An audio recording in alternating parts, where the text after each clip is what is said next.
What's up, everybody? It's Chris. It's Saturday. It's time for Tentative's Pull List. I hope everybody had a great week and you're back here strong, ready to just chill out and relax and read some really good comics. And we have some really awesome comics this week. So, again, I have another top three, but I also have something special for you at the end. So, stick around and check it out.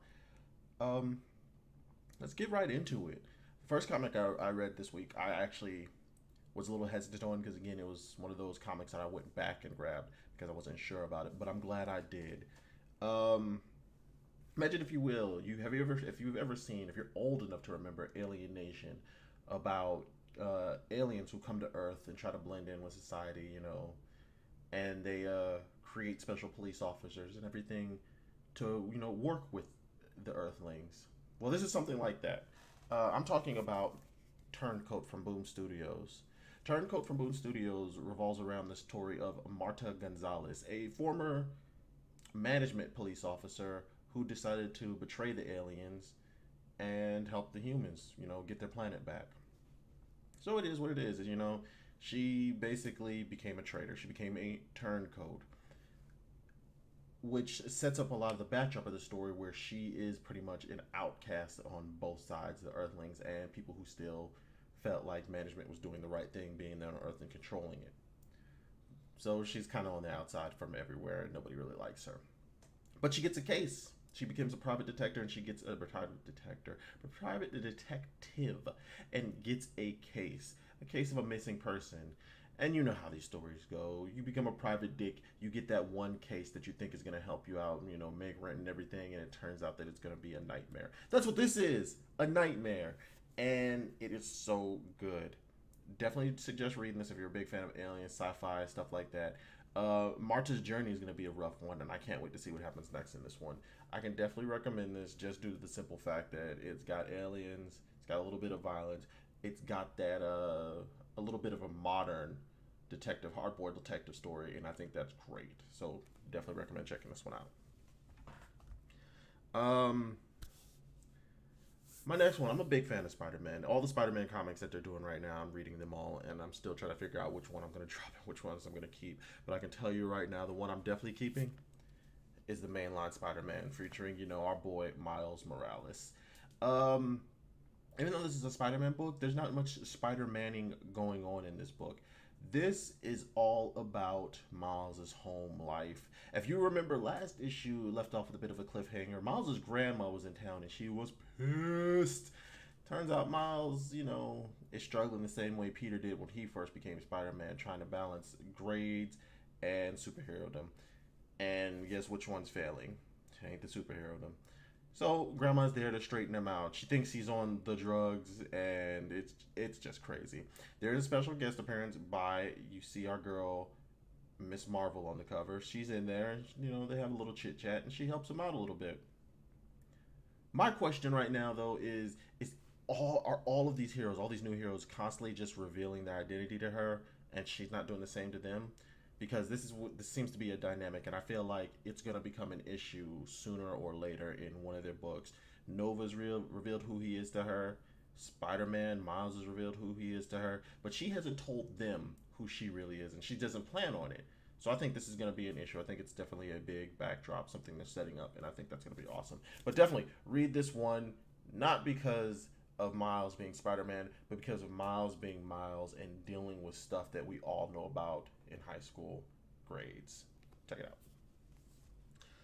My third book, my final book, my favorite book this week. This was just awesome. Mighty Morphin Power Rangers #2. I don't care what you say about me. I am still a giant kid at heart, and I still love the original Power Rangers because that was my afternoons after I got in from school. So bite me if you hate them. No, but really, this is a great book. This is awesome. This is an awesome book. This is more of a modern telling of the Power Rangers, because you remember the 90s, they were goofy. They didn't really have many issues.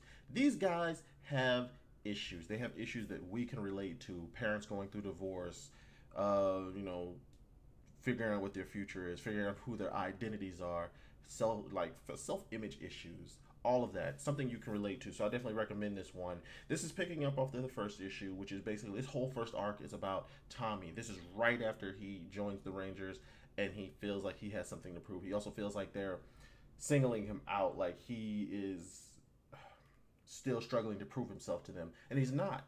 It's just all in his mind, and Rita is playing a hard game with him.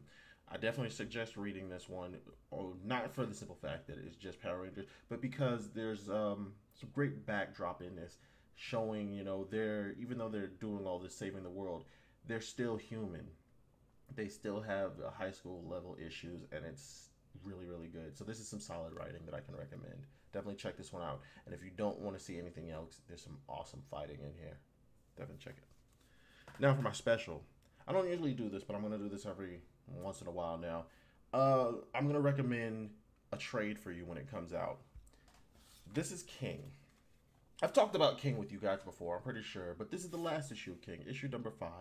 And I'm going to tell you real quick, when this becomes a trade, you need to pick this up. Not for anything, but just for the simple fact that it is fun. It's not serious. It's not hardcore. It's not like, oh my God, it's got this great political commentary in it. No, it's about a guy struggling to survive in a mystical scientific apocalypse. And man, is it good. This issue ends on a big cliff, just like on a really big note. It's a little disjointed. I don't recommend picking all of them up, but I recommend like when they go on sale, like on Comixology, or if Free Comic Book Day comes around and they have a discount on the trade, pick the trade up. It's a really good story.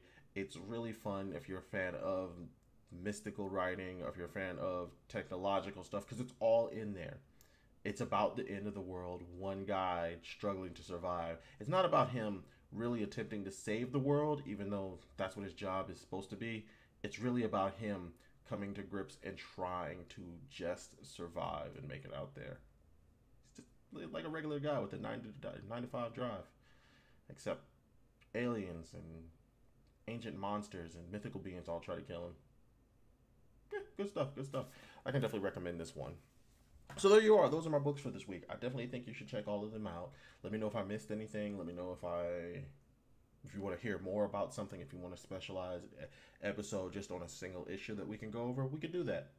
So with that, I'm out of here, taking up a good amount of your time, and I appreciate you checking this out. Go out, have a great weekend, go do something, go be amazing. Love you guys. Please have a great one. See ya.